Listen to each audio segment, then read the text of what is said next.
Hello friends, আমি সোমা গড়াই। আগের দিন তোমাদের আরসিসি ক্লাসটা নিয়েছিলাম, তো ওটা 25 নাম্বারস অফ কোশ্চেন হয়ে গেছে। আজকে 26 নাম্বার থেকে কোশ্চেনগুলো আলোচনা করব। তো আরসিসি আগের যারা ক্লাসটা দেখোনি তারা আরসিসি আগের ক্লাসটা দেখে নেবে। ডেসক্রিপশনে আমি লিঙ্ক দিয়ে দেবো, ঠিক আছে? তোমরা আগের ক্লাসটা একটু দেখে নেবে, তাহলে তোমাদের মোটামুটি সব ধরনের কোশ্চেন নিয়েই আলোচনা হয়ে যাবে। আরসিসির যে ধরনের নর্মালি কোশ্চেন জিজ্ঞেস করে, ঠিক আছে? ইন ডিটেলস আমি খুব একটা কোশ্চেন করাচ্ছি না, কারণ নর্মাল কোশ্চেনগুলো প্রথমে তো নর্মাল কোশ্চেন আমাদেরকে জিজ্ঞেস করবে, ঠিক আছে? ইন ডিটেলস যারা কাজ করে তাদের কাজের রিলেটেড কোশ্চেন করবে, অবশ্যই করবে, ঠিক আছে? এটা নর্মাল কোশ্চেন। এছাড়া আমাদের একটা জিনিস করে নিতে হবে, সেটা হচ্ছে কোডটা থেকে যে ধরনের কোশ্চেন আসতে পারে সেটা নিয়েও একদিন বলে দেওয়ার চেষ্টা করবো, একটা ক্লাস নিয়ে নেবো। তো তার আগে আরসিসিটা কমপ্লিট করে নিয়ে অন্য একটা সাবজেক্ট স্টার্ট করি। আর আমাদের মক ইন্টারভিউ শুরু হবে, ঠিক আছে? সানডে থেকে মক ইন্টারভিউ শুরু হবে। তোমরা যারা নতুন বা জানো না, হোয়াটসঅ্যাপ গ্রুপে যারা আছো তারা অনেকেই জেনে গেছো যে আমাদের মক ইন্টারভিউ ক্লাস শুরু হচ্ছে রবিবার থেকে। অনেকে ক্লাসগুলো বুঝতে পারছো না যে কিভাবে হবে বা কিভাবে পেমেন্ট করতে হবে, তো আমরা তো বলেই দিয়েছি যে টোটাল অ্যামাউন্টটা আমাদের থাকছে কত, 2000 থাকছে, ঠিক আছে? আমাদের 2000 টোটাল অ্যামাউন্টটা, মানে ইন্টারভিউ যখন যাতে ডেট পড়বে তার আগে আমাদের এটা কমপ্লিট করে দিতে হবে, ঠিক আছে? এখন অনলি আমাদের এন্ট্রি ফি চলছে 500 রুপিস, ঠিক আছে? 500 রুপিস দিয়ে এন্ট্রি নিতে হবে। এখন উইকে 1 থেকে 2 ডেজ ক্লাস থাকবে, কারণ এখন ইন্টারভিউ কোনো শিডিউল দেয়নি, ঠিক আছে? ইন্টারভিউ শিডিউল দিয়ে দিলে সেই ক্লাসগুলো কিন্তু আরও বেড়ে যাবে, কারণ ম্যান টু ম্যান ভ্যারি করছে। কারো ইন্টারভিউ আগে থাকবে, কারো পরে থাকবে। যাদের আগে হবে তাদের সিঙ্গেল মকগুলো আগে নিয়ে নেওয়া হবে, ঠিক আছে? 3 থেকে 4টে সিঙ্গেল মক নেওয়া হবে। এছাড়াও আমাদের কি হবে, আমাদের গ্রুপ যে মক, সে গ্রুপ মকটা এখন চলতে থাকবে, যেহেতু এখন ইন্টারভিউ শিডিউল দেয়নি, রেজাল্টই বেরোয়নি। রেজাল্ট বেরোবে, তারপরে ইন্টারভিউ শিডিউল এসব করতেও এখন অনেকটাই টাইম আছে। তো এখন তোমরা যারা ভর্তি হওনি তারা যদি চাও তাহলে তোমরা মক ইন্টারভিউ ক্লাসের জন্য ভর্তি হয়ে যেতে পারো। এন্ট্রি ফিস এখন 500 থাকছে, ঠিক আছে? আর বাকি যে পেমেন্টটা সেটা আস্তে আস্তে তোমাদের বলে দেওয়া হবে, ক্লাসে জানিয়ে দেওয়া হবে, তোমরা পেমেন্টটা করে দেবে। ফুল পেমেন্টটা আমাদের যে কোনো স্টুডেন্টের ক্ষেত্রে তার ইন্টারভিউ ডেটের আগে কিন্তু কমপ্লিট করে দিতে হবে, কারণ কমপ্লিট না করলে আমরা সিঙ্গেল মকগুলো নিতে পারবো না, ঠিক আছে? সিঙ্গেল মকগুলো কিন্তু ম্যান টু ম্যান ভ্যারি করবে, কারণ যাদের যেমন ইন্টারভিউ ডেট হবে সেরকম অনুযায়ী তাদের আমাদের শিডিউলটা তৈরি হয়ে যাবে, ঠিক আছে? ওটা তোমরা গ্রুপ থেকে আরও জেনে নিতে পারবে, হোয়াটসঅ্যাপ গ্রুপে থেকে। এরপর আমরা আজকে কোশ্চেন শুরু করছি, আমাদের 26 নাম্বার কোশ্চেনটা শুরু করছি। How to find the weight of steel bar used in reinforcement. তো আমরা যদি লেন্থে বার করি, ইউনিট লেন্থে, মানে অ্যাকচুয়ালি ফর্মুলাটা হচ্ছে d²/162 ইন্টু এল এখানে 1 যদি নিয়ে নিই তখন ফর্মুলাটা হবে d²/162। এবার লেন্থ যেমন আছে রডের সেরকম অনুযায়ী লেন্থটাকে গুণ করে দিলেই আমাদের সেক্ষেত্রে আমাদের ওয়েট অফ বারটা বেরিয়ে যাবে। What are the function of A column in a building. এটা তোমরা জানো যে ভার্টিক্যাল যে লোড সেটাকে ট্রান্সফার করে বিমের যে লোড বা স্ল্যাব থাকছে, স্ল্যাবের যে লোডটা বিম থেকে কলাম হয়ে আমাদের চলে যাচ্ছে গ্রাউন্ডে। এরপর আমরা পড়বো হচ্ছে যে define column, beam and slabs. Column কাকে বলে, বিম কাকে বলে, স্ল্যাব কাকে বলে? কলাম আমাদের কী লোড নেয়, বিম আমাদের কী লোড নেয়, স্ল্যাব আমাদের ট্রান্সফার করে দিচ্ছে বিম থেকে, সেটা হয়ে যাচ্ছে কলামের থ্রুতে আমাদের গ্রাউন্ডে চলে যাচ্ছে, ঠিক আছে? এইগুলো কিন্তু আমাদেরকে বলতে হবে যখন আমরা ডেফিনেশন পড়বো। তারপরে হচ্ছে হোয়াট ইজ গ্রাউটিং আর হচ্ছে গানিটিং। এরপরে গ্রাউটিংয়ের পর পড়বো গানিটিং। গ্রাউটিংটা হচ্ছে যে আমাদের ফিলিং করতে হয়, কোনো গ্যাপ থাকলো সেই গ্যাপগুলোকে ফিলিং করার পদ্ধতিটাই হচ্ছে গ্রাউটিং। তাহলে গানিটিংও ফিলিং করা হয়, এবং গানিটিংটা গানের সাহায্যে ফিলিং করা হয়, এবং হিউজ অ্যামাউন্টও কোনো সময় কিন্তু ফিলিং করা হয়। রিপেয়ারিং ওয়ার্ক হতে পারে, নিউ কনস্ট্রাকশন হতে পারে।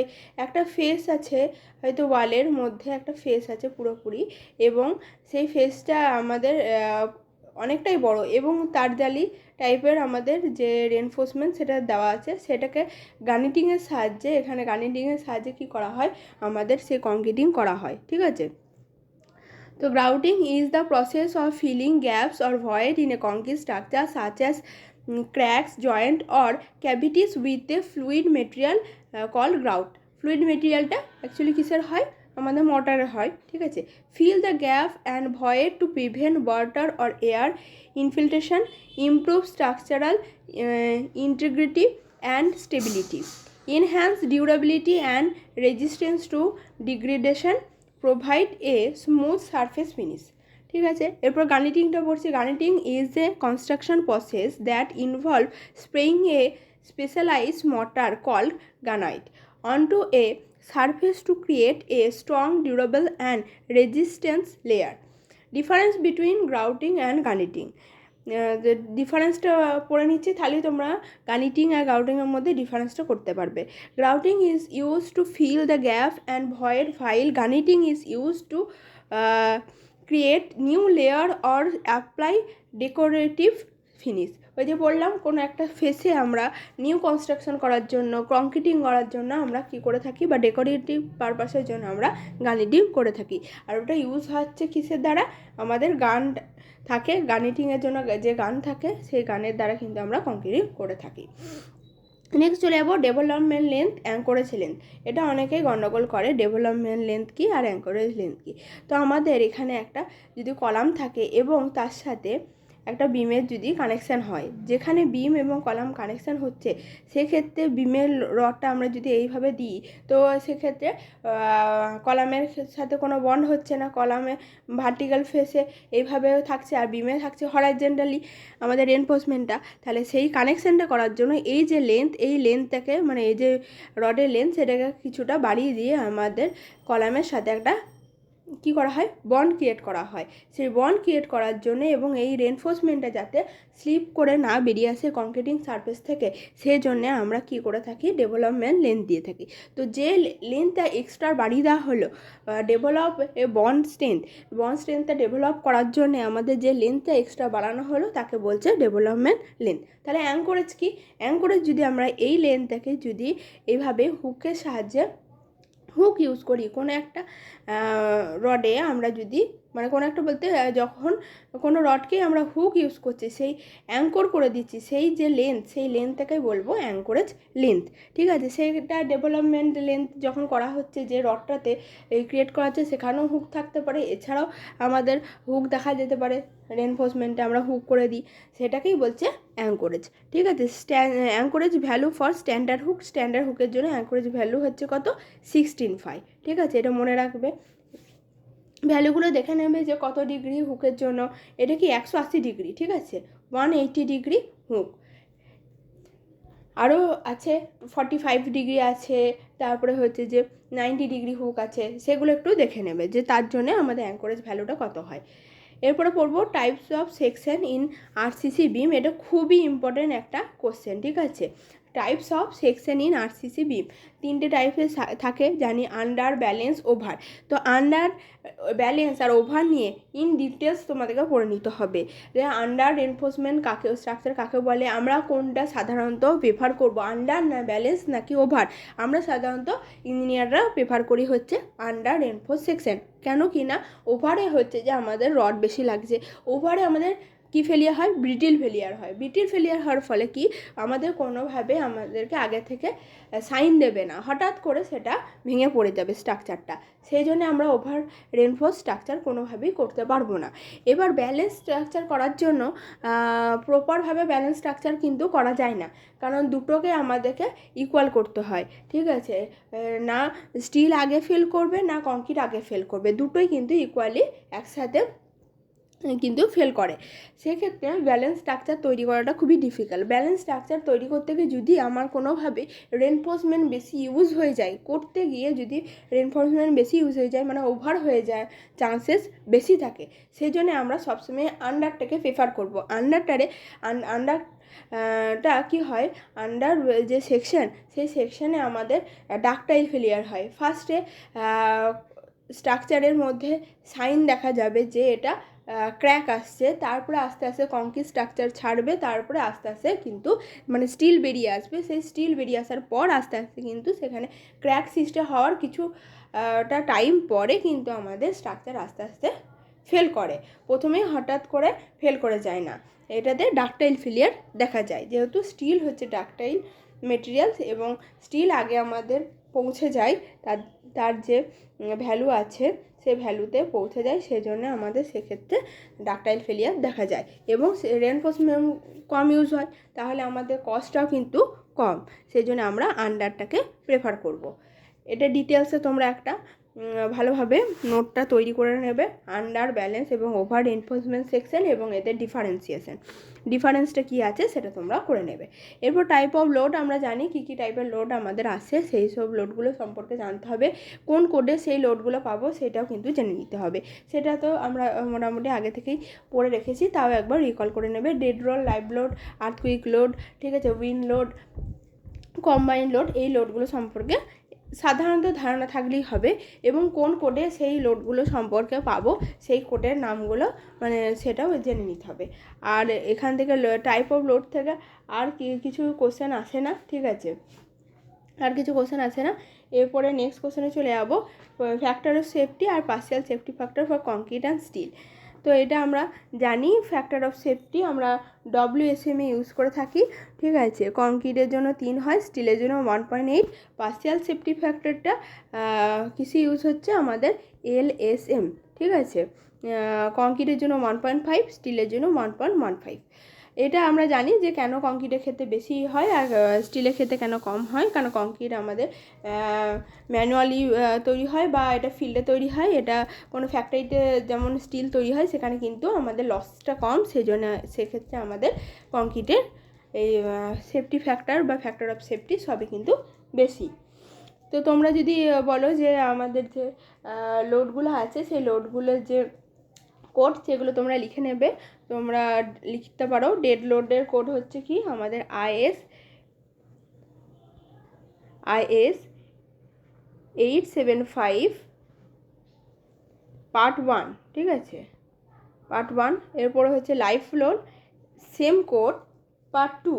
Wind load, same code part 3, ঠিক আছে। এরপরে হচ্ছে স্নো লোড পার্ট 4, স্নো লোডটা হচ্ছে পার্ট 4-এ, ঠিক আছে। এরপর কম্বাইন লোড পার্ট 5, কম্বাইন। আর একটা জিনিস মনে রাখতে হবে যেটা আমাদের আর্থকুইক লোড, ঠিক আছে, আর্থকুইক লোড, এটা আছে আমাদের IS 1893 2002 পার্ট 1-এ, ঠিক আছে, পার্ট 1-এ। এটা তোমরা একটু নোট করে নিতে পারো। এরপর হচ্ছে limiting depth of neutral axis for various steel grade. FI যদি 250 হয় তাহলে আমাদের সেখান থেকে limiting depth of neutral axis কত হবে, 0.53D। যদি এটা 415 হয় তাহলে 0.48D, আর যদি এটা 500 হয় তাহলে এটা হয়ে যাবে 0.46D। এরপরে পড়বো কি poison ratio of cement concrete, এটা সবাই জানি মোটামুটি 0.15 হয়, কমই হয়ে থাকে। এরপর হচ্ছে minimum dia bar in a column, সেক্ষেত্রে হবে 12 mm, এটা অনেকেই জানি। এরপরে পড়তে হবে পার্সেন্টেজের স্টিল ইন বিম কলাম, মানে স্ল্যাব মিনিমাম কত হয়, ম্যাক্সিমাম কত হয় বিমের ক্ষেত্রে, কলামের ক্ষেত্রে, স্ল্যাবের ক্ষেত্রে, ঠিক আছে। স্ল্যাবের ক্ষেত্রে আবার আছে কি HYSD বারের ক্ষেত্রে, প্লেন বারের ক্ষেত্রে মিনিমাম কত হয়, ম্যাক্সিমাম তো আমরা 4% ধরি, ঠিক আছে। এগুলো একটু দেখে নেবে। Dry volume of concrete with respect to wet volume কত পার্সেন্ট আমাদের বাড়ানো হয় সেটা দেখবে। Minimum number of bar in rectangle and circular column, রেক্ট্যাঙ্গেলে আমরা জানি যে 4 নাম্বার অফ মিনিমাম বার হচ্ছে 4, আর সার্কুলার কলামের ক্ষেত্রে মিনিমাম কিন্তু 6টা লাগবেই। What is slenderness ratio, slenderness ratio কাকে বলে, আমরা জানি কি L effective by minimum radius of gyration. Radius of gyration বললে হবে না, মিনিমাম রেডিয়াস অফ জাইরেশনই বলতে হবে। তাদের যে রেশিও তাকেই বলা হচ্ছে কি স্লেন্ডারনেস রেশিও, যেটা আমরা জানি যে মিনিমাম রেডিয়াস অফ জাইরেশন মানে কি √I/A। আই হচ্ছে কি